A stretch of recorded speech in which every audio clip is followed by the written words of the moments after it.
ఈ రోజున శ్రీ పివి నరసింహరావు గారి జయంతిని కూడా చాలా అత్యంత వైభవయుతంగా జరుపుకున్నాము.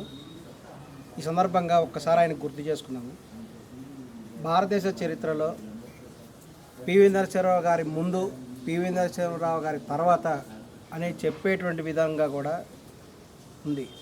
ఎలాగంటే పివి నరసింహరావు గారు స్వాతంత్రానికి పూర్వం పరిస్థితి చూశారు, స్వాతంత్రం వచ్చినప్పుడు పరిస్థితి చూశారు, స్వాతంత్రం వచ్చిన తర్వాత ఈ యొక్క రాజ్యాంగం అమలు జరిగే విధానం అన్నిటి కూడా చూశారు.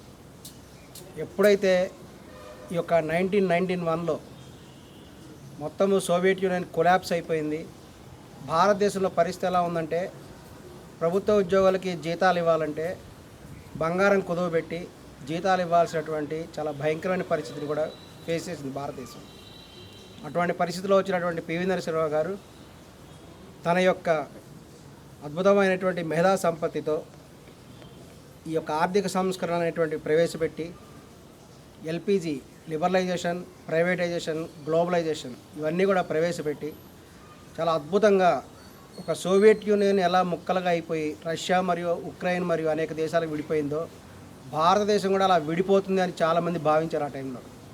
అటువంటి సందర్భంలో వచ్చినటువంటి పివి నరసింహరావు గారు తన లిబరలైజేషన్, ప్రైవేటైజేషన్, గ్లోబలైజేషన్ విధానాల వల్ల ఒక గొప్ప ఆర్థికవేత్త అయినటువంటి శ్రీ మన్మోహన్ సింగ్ గారిని కూడా తీసుకొచ్చి ఈ యొక్క అద్భుతమైనటువంటి మేధావులందరినీ కూడా తీసుకొచ్చి, ఎక్స్పర్ట్స్ని తీసుకొచ్చి వీళ్ళందరూ కూడా ఒక గ్రూప్గా ఏర్పడి భారతదేశంలో ఉన్నటువంటి చాలా భయంకరమైన ఆర్థిక పరిస్థితి నుంచి కాపాడి భారతదేశం ఈ రోజున మిగులు బంగారం ఉంది, మిగులుగా ఉన్నటువంటి బడ్జెట్ ఉంది. ఇదంతా ఉందంటే దీనికి కారణం ఏంటంటే పివి నరసింహరావు గారు. ఇంత అద్భుతమైనటువంటి పివి నరసింహరావు గారి పరిపాలన వల్ల తర్వాత వచ్చినటువంటి రాజకీయ పార్టీలు ఏవైతేనేమి పివి గారి విధానాలనే అమలు చేస్తున్నారు. ఇది గమనించాల్సినటువంటి విషయం.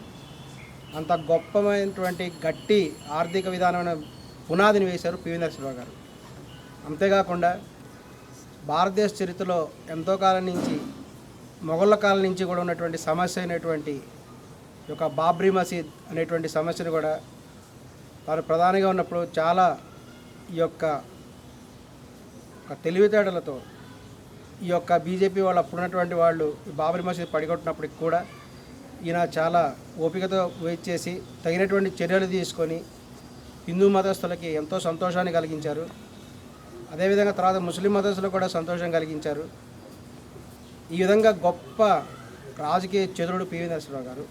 ఇటువంటి గొప్ప వ్యక్తి పేరు మీద ఈ అవార్డు ఉన్నది.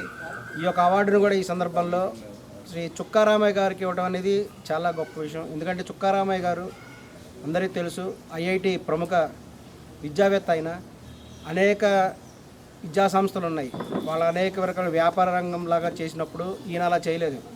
చుక్కారామయ్య గారు కేవలం కొంతమంది లిమిటెడ్ మెంబర్స్ని మాత్రమే తీసుకొని వాళ్ళకు మాత్రమే ట్రైనింగ్ ఇచ్చేసి ఈ యొక్క బంగారాన్ని మెరుగుపరిచినట్లుగా వాళ్ళని మెరుగుపరిచి ఐఐటిలో గొప్ప గొప్ప ర్యాంకులు వచ్చే విధంగా చేసినటువంటి వ్యక్తి ఆయన తలుచుకుంటే అనేక బ్రాంచ్లు పెట్టచ్చు, కోట్ల రూపాయలు సంపాదించవచ్చు. కానీ అలా కాకుండా ఐఐటి యొక్క ట్రైనింగ్కి కొంతమంది నియమిత వ్యక్తులను మాత్రమే, స్టూడెంట్స్ని ఎన్నుకొని వాళ్ళకి ట్రైనింగ్ ఇచ్చినటువంటి వ్యక్తి మాత్రమే కాకుండా ఎన్నో నైతిక విలువలు, కొన్ని రకాలైనటువంటి స్టాండర్డ్స్ ఫాలో అయినటువంటి వ్యక్తి చుక్కారామయ్య గారు. కాబట్టి ఈ అవార్డు ఆయనకి ఇవ్వడం అనేది చాలా సంతోషంగా ఉంది. నమస్కారం.